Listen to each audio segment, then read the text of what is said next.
Hello everyone, welcome back to my YouTube channel. जैसा कि आप सभी जानते हैं कि हम सरस्वती पांडे और गोविंद पांडे की पुस्तक हिंदी भाषा एवं साहित्य का वस्तुनिष्ठ इतिहास पढ़ रहे हैं।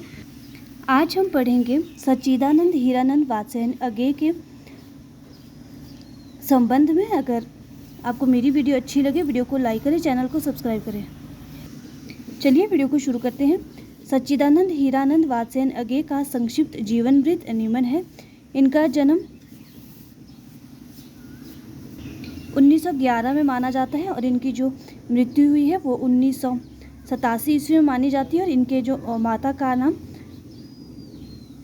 वयंती देवी था और इनके जो पिता का नाम वो हीरानंद था। इनका जो प्रथम काव्य संग्रह है वो है भगनदूत। कई बार परीक्षा में प्रश्न पूछा जाता है कि प्रथम संग्रह कौन सा है, तो ध्यान रखना कि अज्ञेय जी का जो प्रथम संग्रह है वो है भगनदूत। आगे है अंतिम काव्य संग्रह है ऐसा कोई घर आपने देखा है। अज्ञेय के काव्य संग्रह निम्नलिखित है। सबसे पहले है भगनदूत, चिंता, इत्यलम, हरी घास पर क्षण भर, बावरा अहेरी, इंद्रधनुष रौंदे हुए थे, अरियो करुणा प्रभामय, आंगन के पार द्वार, पूर्वा, सुनहले शैवाल, कितनी नावों में कितनी बार, क्योंकि मैं उसे जानता हूँ, सागर मुद्रा, पहले मैं सन्नाटा बुनता हूँ, महावृक्ष के नीचे, नदी की बांक छाया, ऐसा कोई घर आपने देखा है। तो ये जो काव्य संग्रह हैं ये किसके हैं? अज्ञेय जी के हैं। बहुत महत्वपूर्ण है, हर परीक्षा में पूछे जाते हैं, तो आपको ध्यान रखना है और इनको इसी सीक्वेंस में आपको याद करना है। आगे देखते हैं। अज्ञेय अस्तित्ववाद में आस्था रखने वाले कवि हैं। अज्ञेय को प्रयोगवाद तथा नई कविता का शलाका पुरुष भी कहा जाता है। अज्ञेय को क्या कहा जाता है? प्रयोगवाद तथा नई कविता का शलाका पुरुष भी कहा जाता है। अज्ञेय की चर्चित कविताएं निम्नांकित हैं। असाध्य वीणा बहुत महत्वपूर्ण है। कलगी वाजरे की, ये भी महत्वपूर्ण है। सांप, नदी के द्वीप, हरी घास पर क्षण भर, जितना तुम्हारा सच, शब्द और सत्य, यह दीप अकेला। इनकी जो ये कविता है ये बहुत महत्वपूर्ण है। आगे देखते हैं। असाध्य वीणा एक लंबी कविता है। इसका मूल भाव अहम का विसर्जन है। मुक्तिबोध का पूरा नाम गजानन माधव मुक्तिबोध था।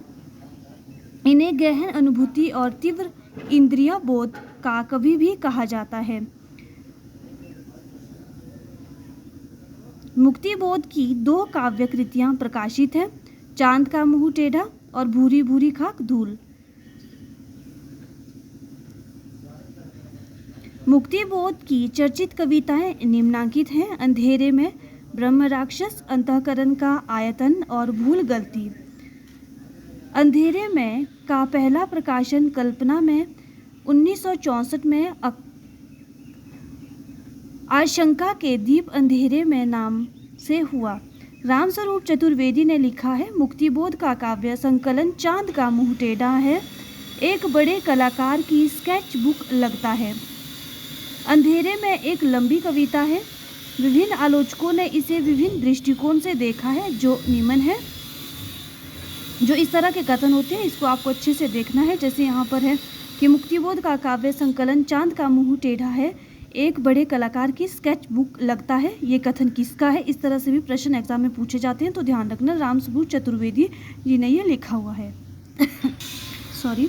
शमशेर बहादुर सिंह, इन्होंने जो अंधेरे में कविता के संबंध में कहा है कि यह कविता देश के आधुनिक जन इतिहास का स्वतंत्रता पूर्व और पश्चात एक दहकता इस्पाती दस्तावेज है। इसमें अजब और अद्भुत रूप से व्यक्ति और जन का एकीकरण है।